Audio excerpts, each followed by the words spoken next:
বিসমিল্লাহির রহমানির রাহিম। ইবনু আব্বাস রাজিয়াল্লাহু তাআলা আনহু হতে বর্ণিত, মহান আল্লাহর বাণী, ওয়াহি দ্রুত আয়ত্ত করার জন্য আপনি ওয়াহি নাজিল হওয়ার সময় আপনার জিহ্বা নাড়বেন না। সূরা কিয়ামাহ ৭-৫ নাম্বার সূরা, আয়াত ১-৬। এর ব্যাখ্যায় ইবনু আব্বাস বলেন, আল্লাহর রাসূল সাল্লাল্লাহু আলাইহি ওয়াসাল্লাম ওয়াহি অবতরণের সময় তা আয়ত্ত করতে বেশ কষ্ট করতেন এবং প্রায়ই তিনি তাঁর উভয় ঠোঁট নড়াতেন।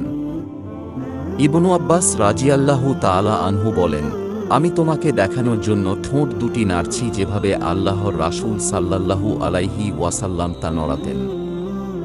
সাইদ রাহমাতুল্লাহি আলাইহি তাঁর শিষ্যদের বলেন, আমি ইবনু আব্বাস রাজিয়াল্লাহু তাআলা আনহুকে যেরূপে তাঁর ঠোঁট দুটি নড়াতে দেখেছি, সেভাবেই আমার ঠোঁট দুটি নড়াচ্ছি।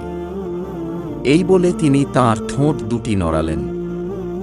এ সম্পর্কে আল্লাহ তাআলা অবতীর্ণ করলেন, ওয়াহি দ্রুত আয়ত্ত করার জন্য আপনি ওয়াহি নাজিল হবার সময় আপনার জিহবা নড়াবেন না, এর সংরক্ষণ ও পাঠ করানোর দায়িত্ব আমার।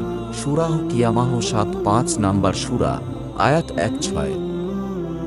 ইবনু আব্বাস রাজিয়াল্লাহু তাআলা আনহু বলেন, এর অর্থ হল তোমার অন্তরে তা হেফাজত করা এবং তোমার দ্বারা তা পাঠ করানো। সুতরাং আমি যখন তা পাঠ করি তখন আপনি সেই পাঠের অনুসরণ করুন। সূরা কিয়ামাহ ৭-৫ নাম্বার সূরা, আয়াত ১-৮।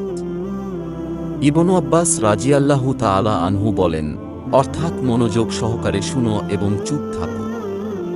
তারপর এর বিশদ বর্ণনার দায়িত্ব তো আমারই। সূরা কিয়ামাহ ৭-৫ নাম্বার সূরা, আয়াত ১-৯। অর্থাৎ তুমি তা পাঠ করবে, এটাও আমার দায়িত্ব। তারপর যখন আল্লাহর রাসূল সাল্লাল্লাহু আলাইহি ওয়াসাল্লাম এর নিকট জিবরিল আলাইহি ওয়াসাল্লাম আসতেন, তখন তিনি মনোযোগ দিয়ে কেবল শুনতেন। জিবরিল চলে যাবার পর তিনি যেমন পাঠ করেছিলেন, আল্লাহর রাসূল সাল্লাল্লাহু আলাইহি ওয়াসাল্লাম ও তদ্রূপ পাঠ করতেন। সহিহ বুখারী হাদিস নম্বর ৫।